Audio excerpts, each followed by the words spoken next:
Ladies and gentlemen, boys and girls of all ages, races and religious backgrounds, I hope you can take a moment to listen to what I have to say on the discrimination faced by religious minorities in Sri Lanka.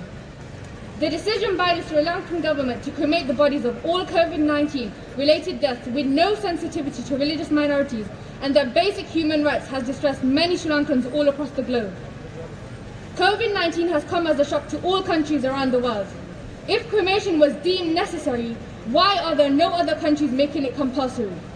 On behalf of the Sri Lankan Muslims in Leicester, I raise my voice to help spread awareness of what is going on in my country. In Sri Lanka, the remains of the Muslims who have died after being affected or thought to have been affected by the virus are forcibly cremated against the will of their families and religious values. This is despite the fact that the World Health Organization has approved for bodies of COVID victims to be buried, as it does not cause the spread of COVID-19. The Islamophobia that has been normalized by the Sri Lankan government has almost been encouraged by public institutions like the hospitals.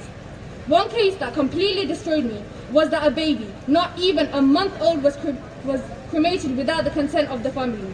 This baby was 20 days old when he passed and was identified as having suffered from pneumonia.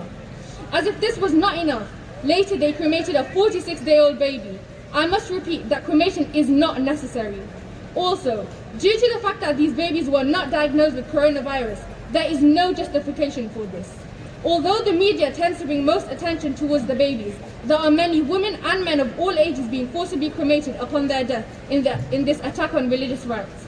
So why are they being cremated? Chana Pereira, who is part of the Sri Lankan Ministry of Health, told BBC World, quote, "The government has nothing against Muslims, but they are not allowed to bury their deceased due to a small fear that they will use the virus as a biological weapon." Ladies and gentlemen, from my perspective, this is utterly ridiculous, if I may say so myself. Muslims are denied their fundamental rights because of these false accusations which have no scientific base. A virus requires a living host to reproduce, and the body of the deceased goes against the life cycle of a virus, resulting in the virus dying. This is scientifically proven.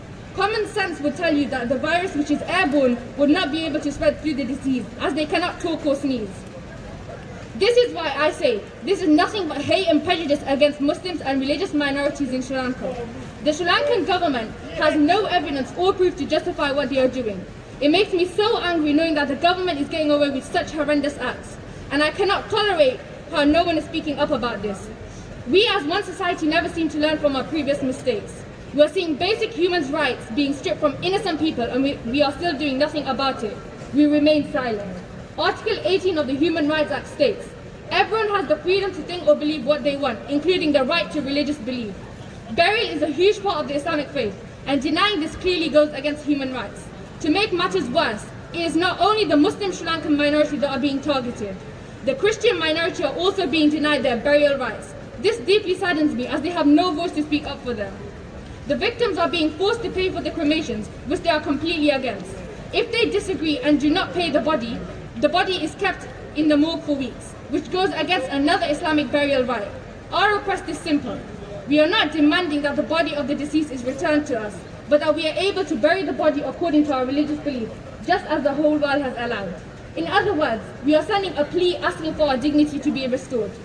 I myself have all my family in Sri Lanka. With the situation that is going on, I fear for the discrimination they may face. I call upon the Sri Lankan government to stop this deplorable practice of forced cremation of COVID victims immediately and respect the religious rights of minorities. I urge the British government and everyone in the international community to speak up. Raise your voice against the violation of human rights. Thank you.